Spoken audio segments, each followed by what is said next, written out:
2019 నుంచి 24 వరకు ఆంధ్ర రాష్ట్రంలో ఎలా పరిపాలన జరిగిందో ప్రజలందరికీ తెలిసిన విషయమే.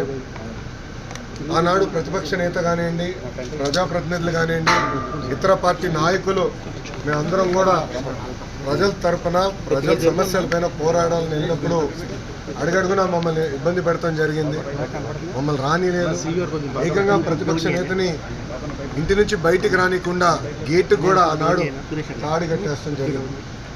మేము ప్రెస్ మీట్లో గత ప్రభుత్వాన్ని నిలదీస్తే కావాలని మా పైన కేసులు పెడతాం కానివ్వండి, ఏకంగా మా పార్టీ ఆఫీస్ పైన దేవాలయంగా భావించే తెలుగుదేశం పార్టీ కేంద్ర కార్యాలయం పైన దాడి చేశారు, గన్నవరం పార్టీ ఆఫీస్ పైన దాడి చేశారు. ఇట్లా ప్రతిరోజు ఒకరిని జైలుకి తీసుకెళ్తాం, మా పైన దాడులు చేస్తాం. అదే జరిగింది. నేను ఆనాడు ప్రజలందరికీ చెప్పాను.